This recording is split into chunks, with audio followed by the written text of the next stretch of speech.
Hai, selamat datang ke channel Cikgu Ko. Jadi kalau kamu suka video Cikgu Ko, jadi boleh subscribe channel Cikgu Ko, like, share, dan buka lonceng di tepi ya. Jadi hari ini kita masih tengok sains tingkatan 5, Part 6 yaitu elektron kimia. Seperti biasa Cikgu akan guna PowerPoint yang dihasilkan oleh Cikgu Norajila Khairi dari SMK Ulu Tiran Johor.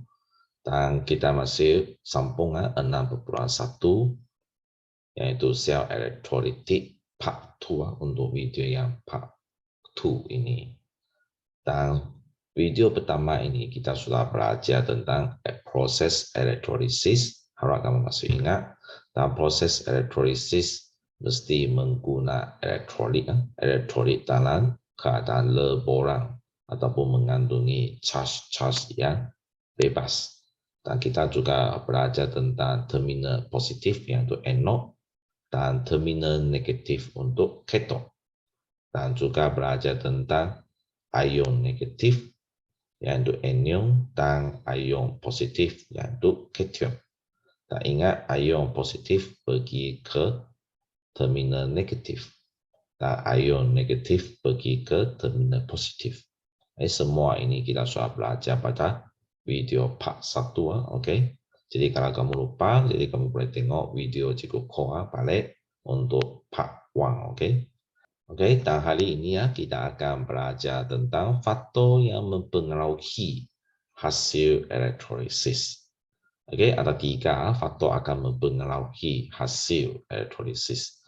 Jadi faktor pertama, kedudukan ion dalam siri elektron kimia. Faktor yang kedua, kepekatan elektrolit. Dan faktor yang ketiga, jenis elektron. Jadi kita akan tengok satu demi satu untuk tiga faktor ini ya.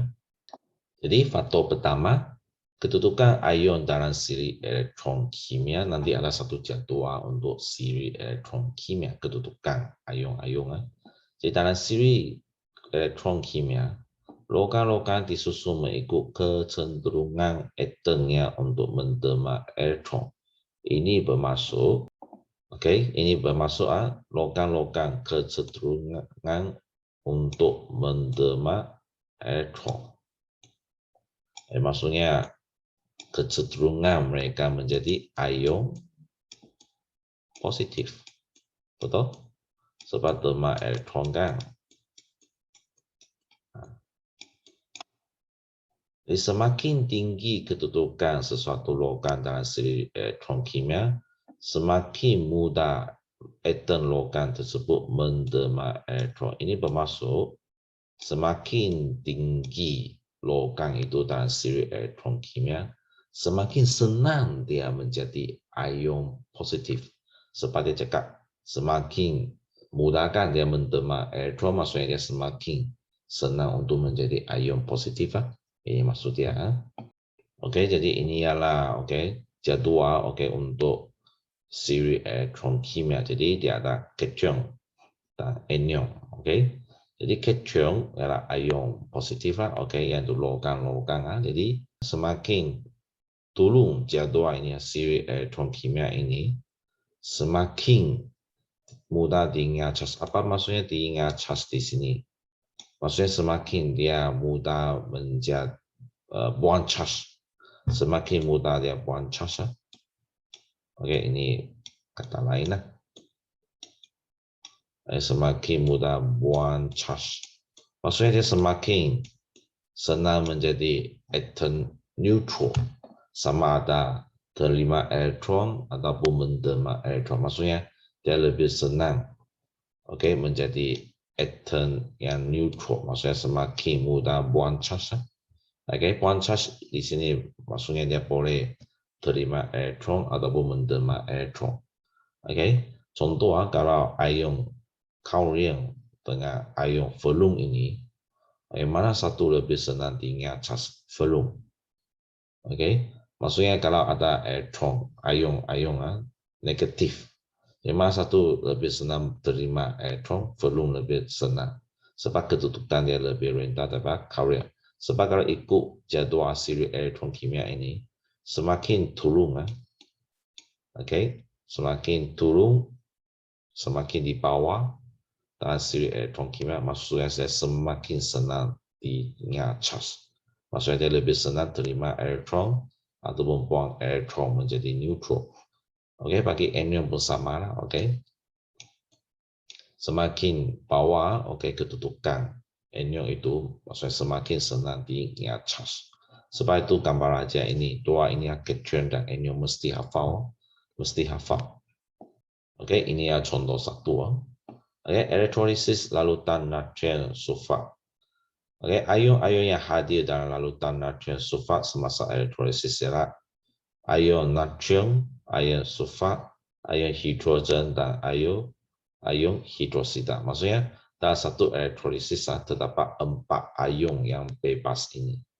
Oke, yaitu ion natrium ialah ion positif, ion sebagai logam, betul?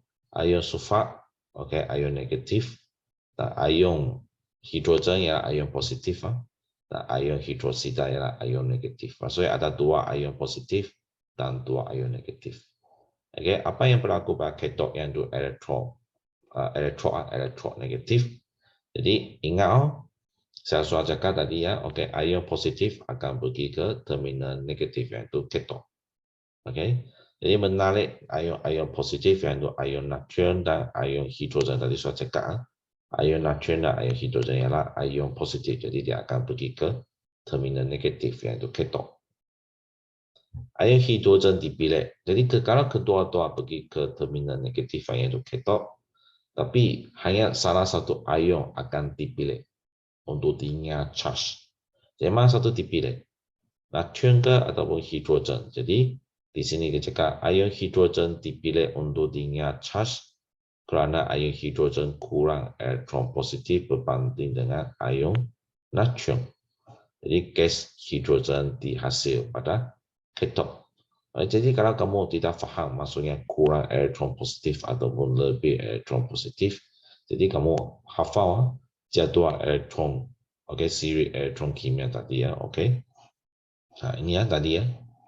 Kalau ikut siri elektron kimia tadi jadual itu, you tengok natrium, betul? Natrium lebih tinggi berbanding dengan hidrogen.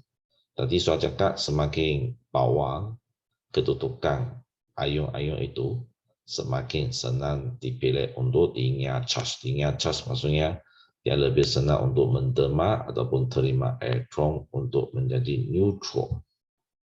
Gas hidrogen ialah neutral. Sebab itu hidrogen jauh lebih rendah berbanding dengan natrium. Jadi memang sangat jelas hidrogen, ion hidrogen akan dipilih untuk diingat charge. Jadi gas hidrogen ialah neutral. Jadi apa yang berlaku pada terminal positif yaitu anode? Jadi ingat ion negatif akan pergi ke terminal positif. Jadi menarik ion-ion negatif yaitu ion sulfat dan ion hidrosida. Jadi ion hidrosida dipilih untuk diingat charge kerana ion hidrosida kurang elektron negatif berbanding dengan ion sulfat. Dan gas oksigen terhasil pada anode. Ingat gas oksigen juga neutral.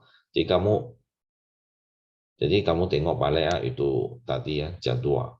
Oke, siri elektron kimia, ion hidrosida dengan ion sulfat, ada nampak? Oke, ion hidrosida memang jauh lebih rendah kedudukan, memang jauh lebih rendah daripada ion sulfat. Jadi memang ion hidrosida dipilih untuk diingat charge.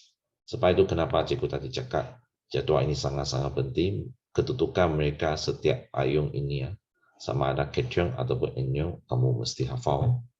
Jadi kita tengok contoh 2. Oke, elektrolisis larutan kupon 2 sulfur.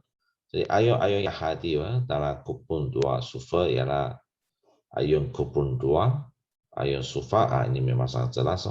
Dan ion hidrosida dan ion hidrogen dengan ion hidrosida.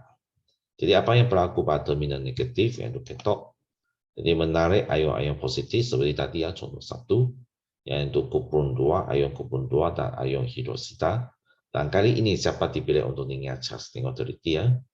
Ion kupon 2 dipilih untuk diingat charge kerana ion kupon 2 kurang elektron positif berbanding dengan ion hidrogen. Jadi kupon terrena sebab kupon ialah logam. Oke, logam kalau dia diingat charge dia akan menjadi pembeja. Oke, akan terena pada ketok.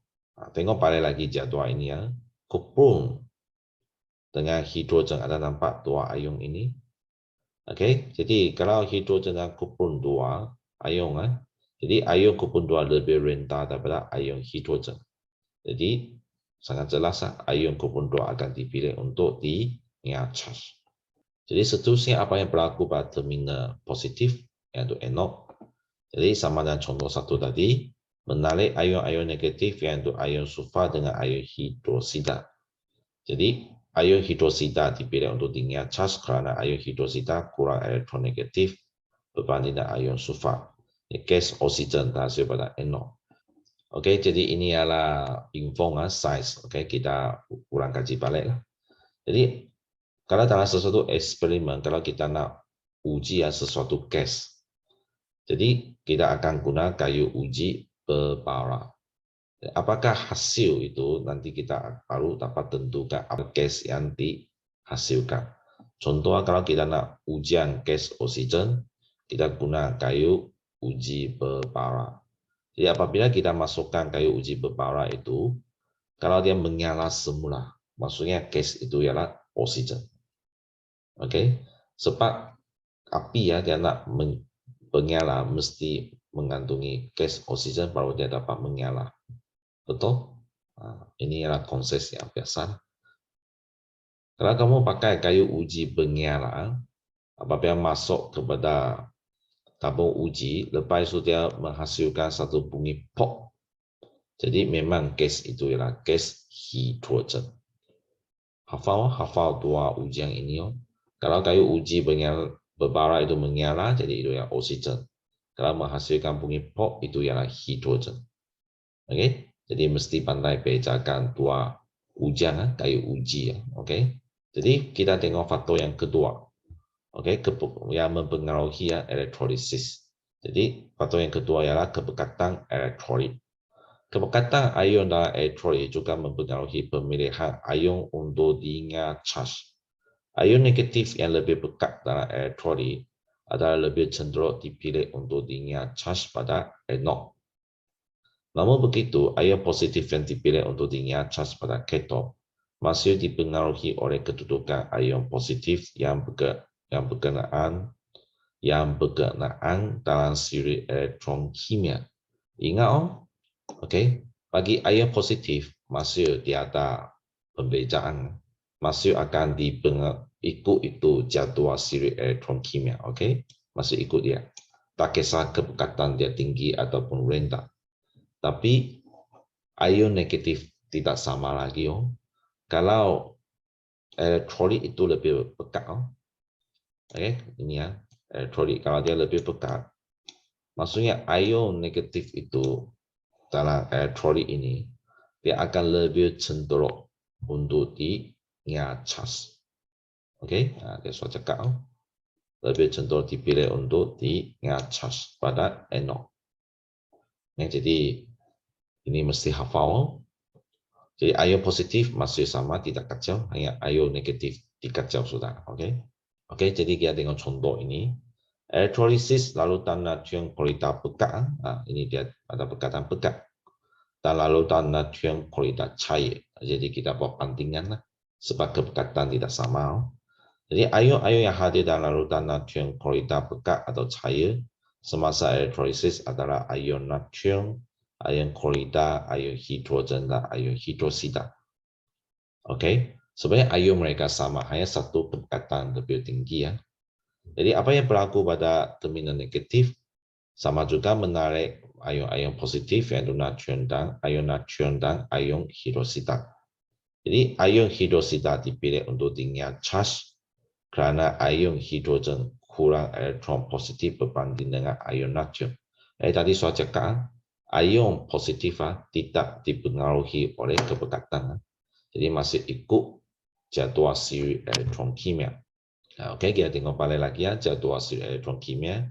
Hidrogen dengan natrium. Jadi masih tidak dipengaruhi, masih ikut ini. Jadi hidrogen lebih jauh rendah berbanding dengan natrium. Jadi hidrogen akan dipilih untuk di-charge. Oke, sebaliknya terminal positif, yang itu ion-ion negatif, itu tak sama lagi, itu dipengaruhi oleh kepekatan. Jadi menarik ion-ion negatif yaitu klorida dan hidrosida. Tadi cikgu sudah cakap, kalau ion negatif terdapat ion hidrosida, jadi tak perlu fikir banyak, memang ion hidrosida akan dipilih betul untuk tinggal charge.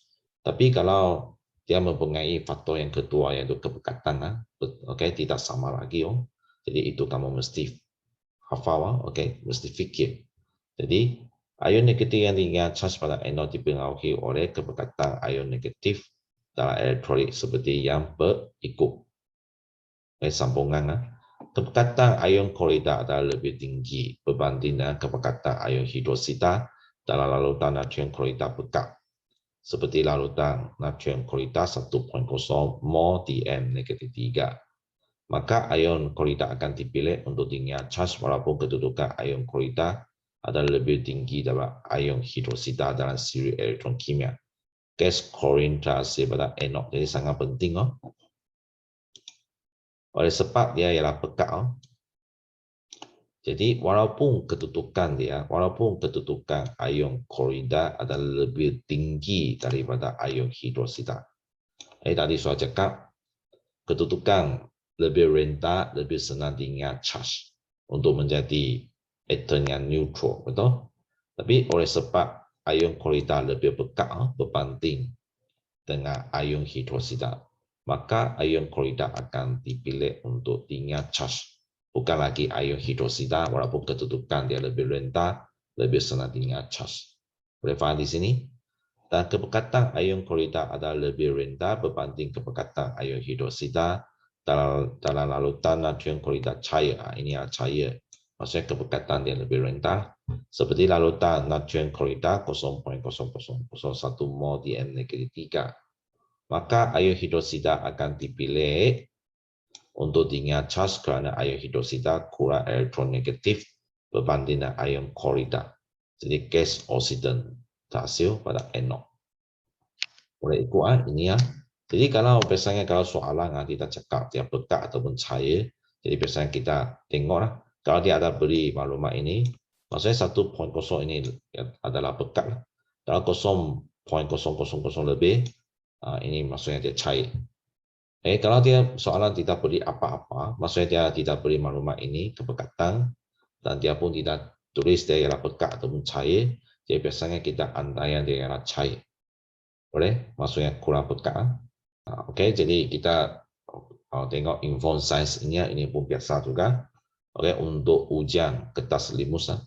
Jadi ujian kertas limus biru lempak. Jadi apabila dia letak dalam tabung uji, jika kertas limus biru lempak itu menjadi merah, jadi gas di dalam tabung uji itu ialah bersifat asid. Ingat, kalau biru tukar jadi warna merah, jadi maksudnya gas itu ialah bersifat asid. Sebaliknya, jika warna kertas limus biru itu lempak itu dia luntur, maksudnya warna dia hilang. Ini maksudnya warna dia hilang, bukan tukar warna. Maksudnya warna biru itu dia hilang. Jadi maksudnya gas di dalam tabung uji ini adalah gas halogen. Jika warna kertas limus biru itu lempak tidak berubah warna, maksudnya dia masih kekal warna biru, maksudnya gas di dalam tabung uji ini ialah bersifat alkali atau neutral. Ingat, kalau tak tukar warna, kemungkinan dia adalah alkali ataupun neutral. Boleh? Jadi untuk kertas limus merah sama juga. Jika kertas limus merah menjadi biru, maksudnya tukar warna, merah jadi biru, maksudnya dia ialah bersifat alkali. Jika tidak berubah warna, maksudnya dia ialah bersifat asid ataupun neutral. Boleh? Saya rasa ini adalah paling penting untuk kertas limus biru. Kalau dia warna dia luntur, jadi maksudnya dia gas di dalam tabung uji itu ialah gas halogen. Jadi kita tengok faktor yang ketiga mempengaruhi proses elektrolisis. Jadi yang itu jenis elektron. Jenis elektron yang digunakan juga mempengaruhi pemilihan ion untuk tinggal charge. Seperti jika jenis logam yang digunakan sebagai anode adalah sama dengan jenis ion logam dan elektrolit, Oke, dan jika jenis bahan yang digunakan sebagai anode tidak sama dengan jenis logam dalam elektronik. Jadi ada dua faktor, oke, di sini.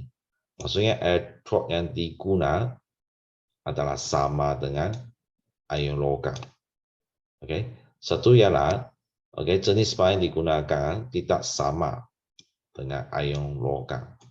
Maksudnya satu sama, satu tidak sama. Boleh paham? Oke, jadi ini ialah sama. Jika jenis logam yang digunakan sebagai anode, adalah sama dengan ion. Maksudnya elektrod yang kamu pakai, elektrod yang kamu pakai sebagai terminal positif adalah sama dengan jenis ion logam dalam elektronik. Maksudnya kalau elektron yang dipakai adalah sama dengan ion logam dalam elektronik, jadi apa yang berlaku? Jadi anode ion atom logam akan mengion untuk membentuk ion positif yang melalui ke dalam elektronik. Oke, di kathode ion logam tersebut akan diingat charge dan membentuk atom logam yang terendam pada kathode. Kepekatan ion logam dalam elektronik tidak berubah kerana kadar atom logam mengion untuk membentuk ion logam di anode adalah sama dengan kadar ion logam diingat charge untuk membentuk atom logam lalu terendam pada kathode. Jadi apa maksudnya di sini ya? Oke, sangat senang. Oke, maksud dia ialah contoh ini ya. Oke, kalau di anode ini ya anode. Dia pakai logam kuprum, betul? Pakai logam kuprum, dan di elektrolit pun menggunakan elektrolit mengandungi ion logam kuprum juga. Maksudnya sama, betul? Sama. Kalau sama, maksudnya logam di sini tengok dia menjadi kecil. Maksudnya logam di sini dia akan mengion. Maksudnya dia akan hilang. Semakin kecil logam dia akan menjadi semakin kecil. Jadi dia akan mengion menjadi ion kuprum positif, yaitu ion logam positif di dalam elektrolit ini. Maksud dia ini ya sebenarnya dia ialah begitu besar, sebenarnya ialah macam ini. Dan dia akan hilang, mengion menjadi kuprum, dua positif, yaitu ion positif, lalu dalam elektrolit ini. Lepas tu ion logam positif ini, akan diingat charge. Diingat charge maksudnya dia buang dia terima elektron menjadi atom yang neutral. Maksudnya dia akan menjadi logam semula dan akan terendam pada terminal negatif ini, yaitu kathode. Ini maksud dia tadi lah. Dan ion logam di dalam elektron ini tidak tiada perubahan. Maksudnya kandungan ion logam di dalam elektrod ini masih sama. Sebab kenapa? Sebab ion logam yang terendam di sini adalah sama dengan ion logam yang hilang di sini. Maksudnya mereka pada kadar yang sama. Berapa ion logam dihasilkan di sini adalah sama dengan berapa ion logam diingat charge di sini. Maksudnya mereka pada kadar yang sama. Maksudnya di dalam elektrolit ini, ion logam dia adalah sama, tidak ada perubahan. Ini tadi soalan cakap. Kepekatan ion logam dalam elektrolit tidak berubah, itu yang tadi cukup maksudnya lah. Sebab, berapa atom logam mengion, lalu dalam elektrolit di anode adalah sama berapa ion logam diingat charge pada kathode yang terendam pada kathode. Ini maksudnya tadi ya, cikgu cakap. Jadi kita tengok jika elektrod yang dipakai itu tidak sama lagi dengan jenis ion logam dalam elektrolit. Jadi apa yang berlaku? Jadi atom di anode tidak akan melalui ke dalam elektrolit, dan ion negatif dalam elektrolit pula diingat charge di anode. Di kathode, ion yang kurang elektron positif akan dipilih untuk diingat charge. Maksudnya dia akan menjadi faktor pertama itu sudah. Maksudnya dia akan menjadi faktor ini sudah. Ikut kedudukan siri elektron kimia. Jadi siapa kedudukan yang paling rendah, jadi siapa akan dipilih untuk dinya charge. Okay, jika elektron yang dipakai ya tidak sama dengan ion logam dalam elektrolit, maksudnya dia akan ikut faktor ini. Boleh faham? Oke, jadi kita tengok contoh. Elektrolisis lalu tak agendan nitrat dengan menggunakan elektron agendan, maksudnya sama, betul? Oke, elektron sama dengan ion logam. Oke, jadi ion-ion yang hadir dalam larutan agendan nitrat semasa elektrolisis ialah agendan, ion nitrat, ion hidrogen, dan ion hidrosida. Jadi apa yang berlaku pada terminal negatif? Oke, menarik ion-ion positif seperti biasa, yang itu ion agendan dengan ion hidrogen. Ion agendan dipilih untuk dinya charge karena ion agendan kurang elektron positif berbanding dengan ion hidrogen. Oke, agendan terrenam pada ketok. Oke, jadi C. Apa yang berlaku pada terminal positif? Membentuk ion agendan apabila atom agendan di anode mengion. Ion nitrat dan ion hidrogen tidak dinya charge.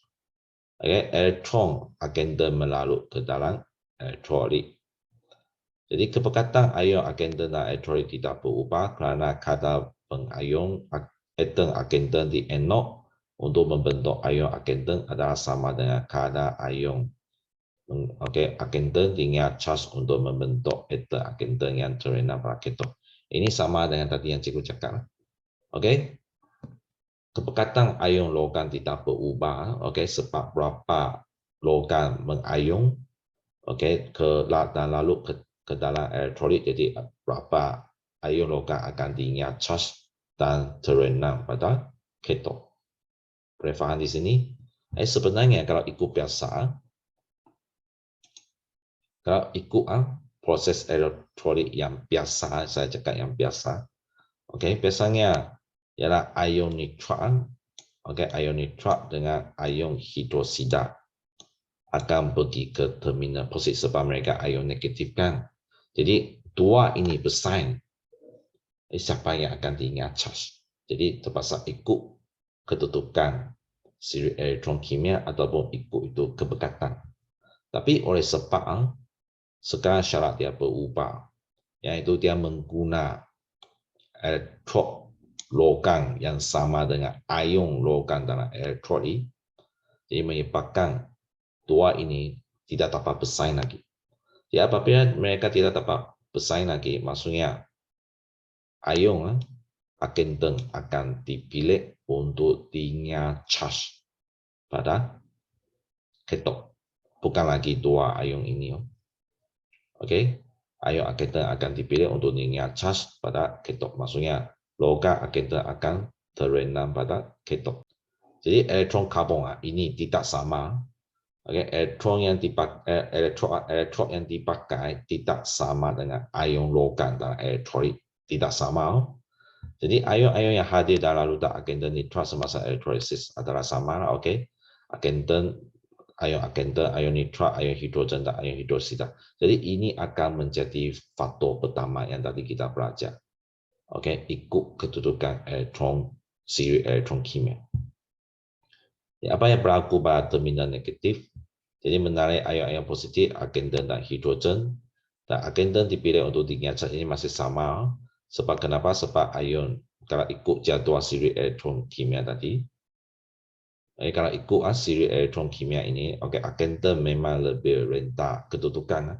Ion agendan memang lebih rendah daripada ion hidrogen. Jadi memang ion agendan akan dipilih untuk dinya charge pada anode. Jadi apa yang berlaku pada anode sekarang yang itu terminal positif. Jadi menarik ion-ion negatif yaitu ion nitrat dengan ion hidrosida. Ion hidrosida dipilih untuk dinya charge kerana ion hidrosida kurang elektron negatif berbanding dengan ion nitrat. Dan gas oksigen terhasil pada anode. Jadi ini dia ikut balik. Ikut balik itu faktor pertama yaitu tengok kedudukan ion-ion dalam siri elektron kimia. Okay. Kepekatan ion agendan antara elektrolit berkurang kerana ion agendan dan elektrolit dinya charge untuk menjadi atom agendan yang terrenam pada keton. Okey, boleh? Jadi maksud dia, kalau kita pakai ya elektrod yang sama dengan ion logam dan elektrolit, okay, maksudnya kepekatan ion logam dalam elektrolit itu tidak berubah. Sebab berapa yang hilang, berapa atom logam yang di ion dan lalu dalam elektrolit. Jadi berapa atom logam akan diingat charge. Okay, adalah sama. Sebab itu kepekatan ion akan tidak ada perubahan. Tapi kalau elektrod yang dipakai tidak sama dengan ion logam dalam elektrolit, maksudnya dia ada ion akan bertambah ke dalam elektrolit. Okay, maksudnya ion akan dalam elektrolit ini akan diingat charge. Tapi tak ada ion akan yang sambung untuk memenuhi, untuk ganti ion akan yang diingat charge ini tak ada.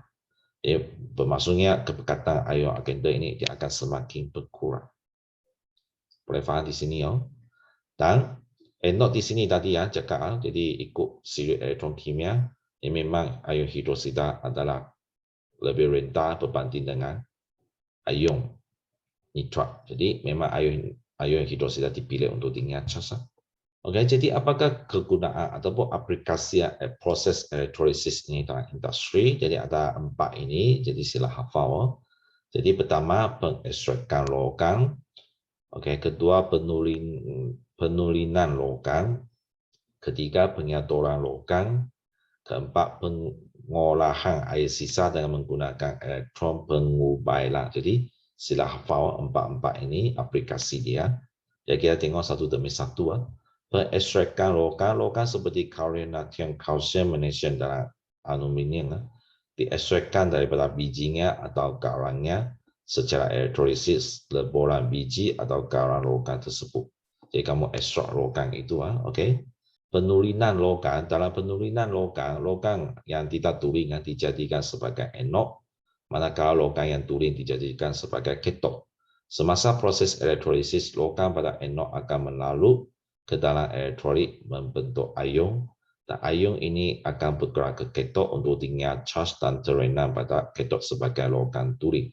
Jadi ini aplikasi elektrolisis untuk ini penulinan logam ialah ikut faktor ketiga tadi yang kita belajar. Ikut faktor ini. Jenis elektrod. Elektrod yang sama dengan ion logam dalam elektrolisis. Ini yang ialah diaplikasikan ke dalam penulinan logam. Biasanya dipakai mana? Kedai emas. Kalau contoh cincin emas kamu kurang cantik, sudah. Jadi kalau kamu nak cantikkan dia lagi macam emas yang baru, jadi mereka biasanya pakai kaitan inilah penulinan logam. Maksudnya mereka letak cincin kamu, jadi satu lagi letak itu logam emas, dan dia logam emas itu akan diionkan dan lalu ke dalam elektrolit. Lepas itu ion emas itu dia akan diingat charge dan terendam pada cincin emas kamu. Lepas itu dikeluarkan cincin emas kamu macam palu punya. Nah, ini biasanya dipakai dalam kedai emas. Ketiga, penyadoran logam. Dalam proses penyadoran logam, emas, platinum atau perak disador pada logam lain untuk menjadi logam itu kelihatan lebih menarik dan tahan kakisan. Proses penyadoran logam ini maksudnya ialah kalau kamu contoh, kalau saya letak satu besi, contohlah satu besi, dan saya nak disadorkan emas, ada emas membalut dia, contohlah membalut dia, jadi saya letak logam emas. Jadi maksudnya proses penyadoran. Maksudnya dia nak sadorkan emas kepada logam yang berlainan ataupun platinum atau perak kepada logam yang berlainan. Boleh faham? Aplikasi yang keempat, pengolahan air sisa dengan menggunakan elektron pengubailan. Ini ialah aplikasi yang baru untuk kamu. Jadi elektron pengubailan adalah satu teknik yang inovatif untuk merawat air sisa. Jadi elektron pengubailan mengaplikasikan dua proses, yaitu elektrolisis dan pengubailan. Maksudnya dia campur dua proses ini, elektrolisis dan pengubailan. Bersama-sama berlaku. Jadi proses elektrolisis pada anod Elektron logam seperti aluminium ion dalam elektrolit untuk masukkan ion aluminium yaitu Al3+ yang bercharge positif. Pada katot ion hidrogen H+ dipilih untuk dinyat charge untuk membentuk gas hidrogen. Gelombang gas hidrogen terbebas daripada katot dan naik ke permukaan air. Jadi proses pengubailan berlaku apabila ion aluminium Al3+ yang tadi berlaku elektrolisis, yang ion aluminium yang dihasilkan yang bercharge positif yang dihasilkan, ya apa yang dia berfungsi ya ion hidroksida OH- dan bahan pencemaran dan air sisa bergabung, jadi maksudnya ketika dia ini bergabung bersama untuk menghasilkan ubailan yang dikenali sebagai frog. Oke, dan frog yang terperangkap dalam gelombang gas hidrogen yang tadi ada cakapkan, gas hidrogen yang dihasilkan akan terlepas dari katot di bawah naik ke permukaan air. Frog yang lain tenggelam dan berkumpul pada dasar. Okey, jadi ini gambar aja dia. Okey, macam proses dia. Kamu boleh tengok. Okey, ini ialah logam, elektron logam. Okey, elektron logam dan aluminium biasanya dipakai aluminium. Jadi dia akan diionkan dan lalu ke dalam elektrolit ini dan ion aluminium dengan ion hidroksida dengan bahan pencemaran, ada nampak 3 ini, akan bergabung bersama, jadi dia ada 2 arah, satu akan naik, satu akan turun. Jadi yang tidak bercampur dengan hidrogen, yang tidak bergabung, yang tidak ditangkap oleh gas hidrogen, jadi dia akan tenggelam. Dan kalau ditangkap oleh gas hidrogen, dia akan terapung. Ini maksud dia. Dan apa yang di-charge pada katot ini ialah hidrogen, ion hidrogen akan di-charge pada katot ini dan menghasilkan gas hidrogen. Lepas itu bergabung dengan 3 inilah. Ion aluminium hidroksida dengan bahan sisa bergabung. Tangkap mereka dan terapung di atas. Boleh faham proses ini berlaku? Video ini sampai sini saja. Jadi kalau kamu suka video Cikgu Ko, jadi boleh subscribe channel Cikgu Ko dan buka lonceng di tepi. Dan kita jumpa lagi pada video yang seterusnya. Bye bye.